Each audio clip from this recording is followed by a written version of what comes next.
De no aprobarse la reforma al Poder Judicial, urgiría un cedillazo en la Suprema Corte de Justicia de la Nación. Y es que los neoliberales, ultraderechas, saqueadores, aquel 1 de enero de 1995, cuando Ernesto Zedillo cerró la corte y pensionó a 26 ministros, justo a 26 días del inicio de su mandato. Además, promulgó las reformas de 20 artículos constitucionales. Su argumento, una mejor impartición de justicia. ¿Qué hubiera sucedido si el presidente Andrés Manuel López Obrador hubiera hecho lo mismo, mis queridas amigas y amigos? Por supuesto que los fachitos saldrían a vociferar. Fíjese, en 1994 usted lo recordará que el PRI y el PAN aplaudieron cuando Ernesto Zedillo reformó en la Suprema Corte. Hace poco el Senado votó a ampliar el periodo del presidente de la Corte 2 años más y el PRI-NRD hizo una campaña diciendo que eso era un golpe de Estado. Usted lo recordará. Esto fue otro operativo psicológico, mediático, para poder embabucar a las y los mexicanos. En este gobierno de Ernesto Zedillo se disolvió la Suprema Corte de Justicia de la Nación y esto implicó mandar a retiro a 26 ministros. Bajo este argumento, que es una respuesta a la exigencia ciudadana de una mejor impartición de justicia, y con dicha reforma se redujo la Corte a 11 ministros y la interpretación generalizada fue: Zedillo no quiere una corte integrada por ministros nombrados por los expresidentes Miguel de la Madrid y Carlos Salinas de Gortari, a pesar de que ambos eran priistas. Y en ese tiempo la prensa comprada, como en la actualidad, incluyendo a Pedro Ferriz, aplaudieron esa decisión y le daban la razón al presidente Ernesto Zedillo por... Ahora, ante el pedido de llevar a juicio político a los ministros, cuando en su momento lo hizo el presidente Andrés Manuel López Obrador, ellos decían que estaban en contra de estas facultades del propio Congreso, y salió la prensa a decir que estábamos ante un golpe de Estado. El propio Pedro Ferriz lo compartía ahí a través de sus redes sociales. Esto sucedía en el mes de mayo del 2023. Decía, esto es serio, La amedrentación de llevar a juicio a ministros de la Suprema Corte es el colapso de la República. Someterlos a elección desvirtúa sus capacidades. Malo perfila una asamblea constituyente. Y decía aquí, AMLO prepara un autogolpe de Estado.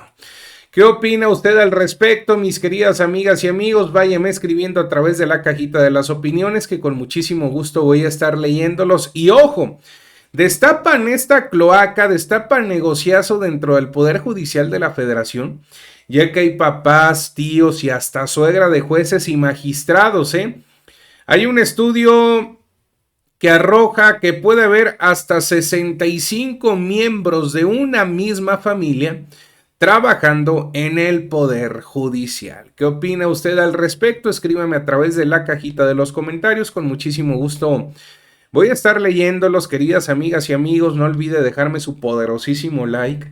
Ayúdeme también a compartir este video. Suscríbase a este que es su canal. Píquele a la campanita de las notificaciones. Ahí la plataforma les estará avisando cuando tengamos videos disponibles para todas y todos ustedes. Pues vamos a darle de lleno con la información.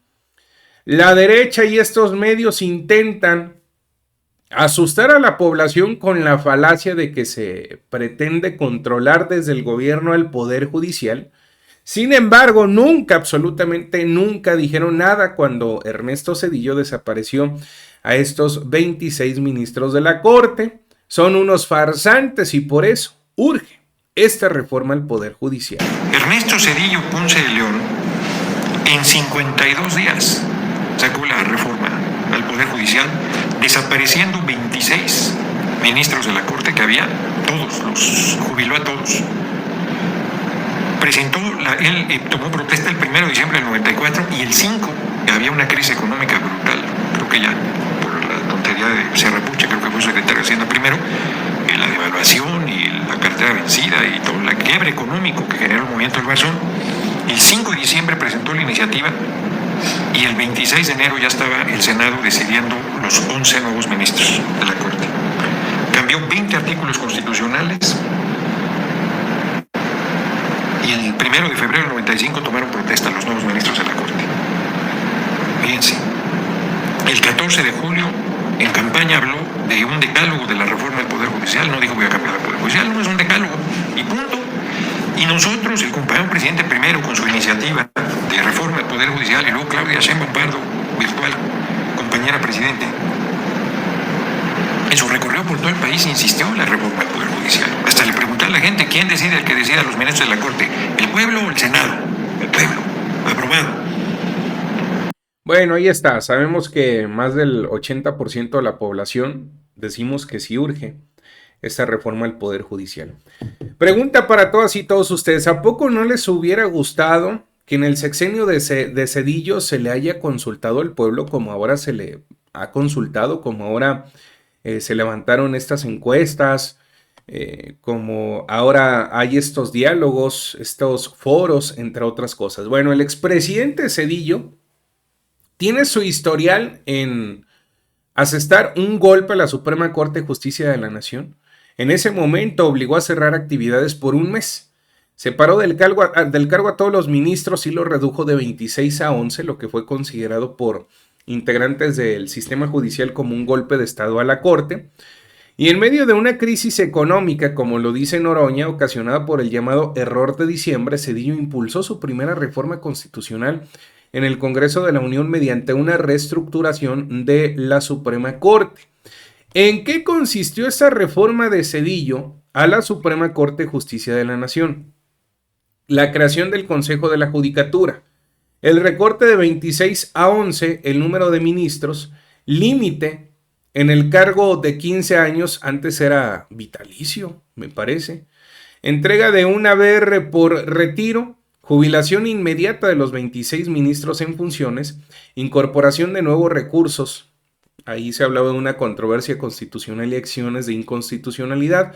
Edad mínima para ser ministro de 35 años cumplidos, título profesional de licenciado en Derecho con un mínimo de 10 años de antigüedad, y la terna sería enviada por el presidente de la República. El Senado elige con sus 2/3 partes, y de no encontrar acuerdos, el presidente designa dentro de la terna de forma directa, que fue como sucedió con la ministra del Pueblo, con Lenia Batres. Pero bueno, ¿por qué urge, amigas y amigos, acabar con todos estos negociazos que hay dentro del Poder Judicial?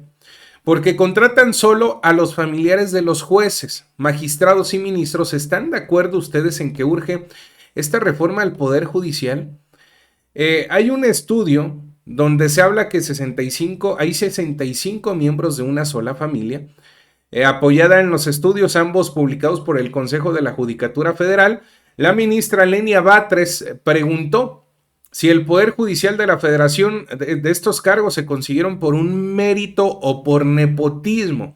Y es que el debate planteado a través de las redes sociales por la última ministra en ingresar a la Suprema Corte de Justicia de la Nación, que fue en diciembre del 2023, surge frente a la discusión en puerta sobre la iniciativa presidencial de reforma, en la que propone elegir a través del voto ciudadano a los más de 1,600 jueces, magistrados y ministros del país, entre otros. El primero que citó es el informe de las relaciones registradas en el Padrón Electrónico de Relaciones Familiares del Consejo de la Judicatura Federal en diciembre del 2022, en el cual también se lee que para la fecha 89.7% de las redes familiares en el Consejo de la Judicatura son de entre 2 y hasta 5 personas, es decir, que hay familiares integrados por 2 o 5 personas, y es posible afirmar que en los últimos 2 años, estamos hablando del 2020 y el 2021, las redes paternales han seguido la reducción. Esta reducción la atribuyen a un plan integral de combate al nepotismo dentro del propio Poder Judicial de la Federación. Exhiben prácticamente estos contratos de los familiares. Fíjese, hasta la suegra ahí está. Noroña explota y es que destapan este negocio familiar de la corte. Dicen a través de las benditas redes sociales que por eso urge un cedillazo. Salen estos contratos, Lenia Batres ha evidenciado estas redes de familia y por supuesto que esto no lo verá en televisión, queridas amigas y amigos, por eso es importante ayudarme a compartir este video. Y es que tras recibir la constancia como presidente en 2018, fíjese, desde el 2018 el presidente Andrés Manuel López Obrador ofreció al Poder Judicial no entrometerse de manera alguna en estas resoluciones que únicamente le competen a la Corte y lo ha hecho. Y desde ese momento advertía de de la necesidad de una reforma al Poder Judicial. Y afortunadamente esto será posible gracias a la mayoría del pueblo y gracias a este plan C. Como siempre, amigas y amigos, su comentario es el más importante, así es que váyame escribiendo a través de la cajita de las opiniones, con muchísimo gusto voy a estar leyéndolos. No olvide dejarme su poderosísimo like, ayúdeme a compartir este video, suscríbase y píquele a la campanita de las notificaciones para que la plataforma les avise cuando tengamos videos disponibles para todas y todos ustedes. Cuídense mucho, pórtese bien, fuerte abrazo, gracias por todo su apoyo. Yo soy Dani Santoyo y recuerde que nuestras voces juntas son el poder del pueblo.